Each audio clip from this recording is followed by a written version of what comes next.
करो। हालेलुया। आइए हम परमेश्वर की ओर करीब जाए, उससे पहले अपन 1 मिनट की प्रार्थना करें।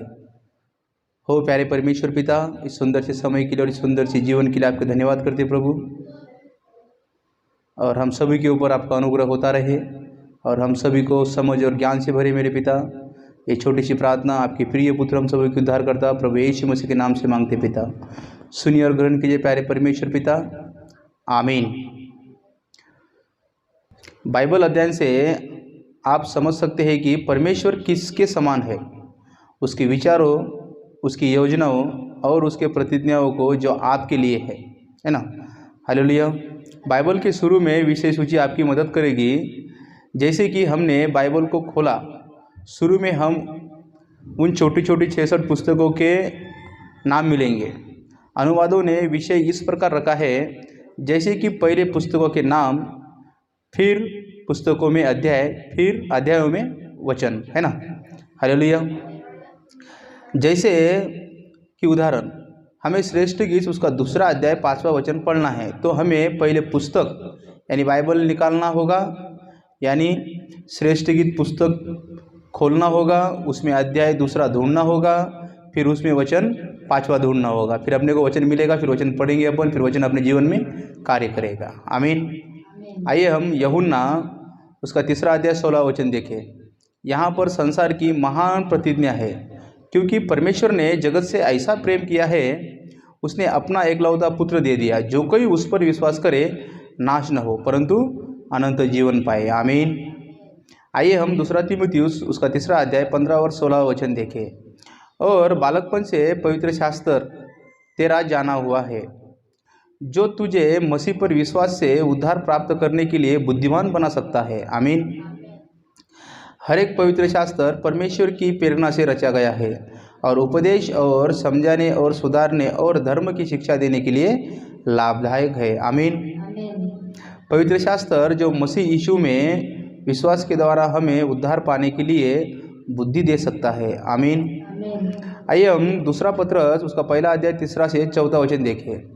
उसके ईश्वरीय सामर्थ्य ने सब कुछ जो जीवन और शक्ति से संबंध रखता है हमें उसकी पहचान के द्वारा दिए हैं, जिसने हमें अपनी ही महिमा और सद्गुण के अनुसार बुलाया है, जिनके द्वारा उसने हमें बहुमूल्य और बहुत ही बड़ी प्रतिज्ञा दी है, ताकि इनके द्वारा हम उस सड़सड़ाहट से छूटकर जो संसार में बुरी अभिलाषाओं से होती है ईश्वरीय स्वभाव के हो जाए। आमीन।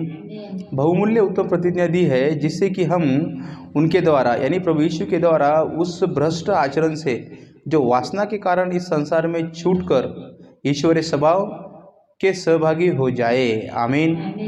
आइए हम यूहन्ना 3रा अध्याय उसका 63वां वचन देखें। आत्मा तो जीवनदायक है, शरीर से कुछ लाभ नहीं।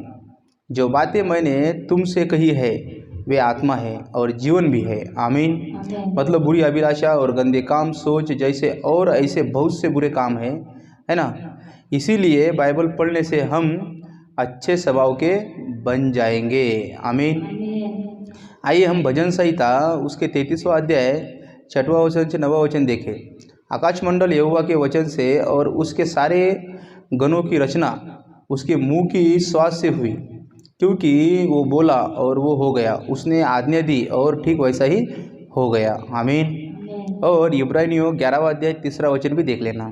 आइए हम यूहन्ना उसका 14वां अध्याय 3रा वचन देखें। और यदि मैं जाकर तुम्हारे लिए जगह तैयार करूं तो फिर आकर तुम्हें अपने यहाँ ले जाऊंगा, कि जहाँ मैं रहूं वहाँ तुम भी रहो। आमीन। हम परमेश्वर के राज्य में जीवन को शुरू परमेश्वर के वचन के द्वारा पूर्ण शुद्ध धोए जाने के लिए करते हैं, है ना।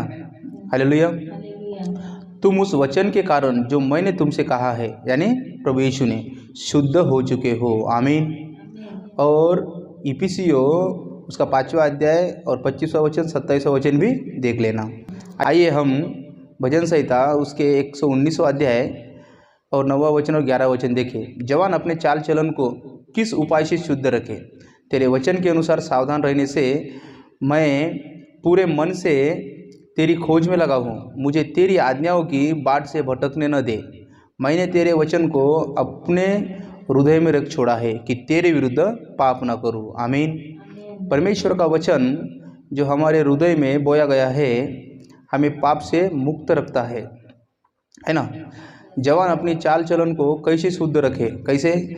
तेरे वचन को मैंने अपने हृदय में बसा लिया है कि तेरे विरुद्ध पाप न करूं। आमीन। इसके लिए बाइबल पढ़िए और बाइबल का वचन अपने दिल में रखिए और शुद्ध रहिए। आमीन। इसलिए मेरे दोस्तों और मेरे भाइयों और मेरे प्रियो, पाप न करो, मन फिराओ, क्योंकि स्वर्ग का राज्य निकट आ गया है। प्रभु यीशु आप सभी को आशीष दे और मन फिराव का मन दे, प्रभु यीशु मसीह के नाम में। आमीन। आमीन। सबको जय मसीह की।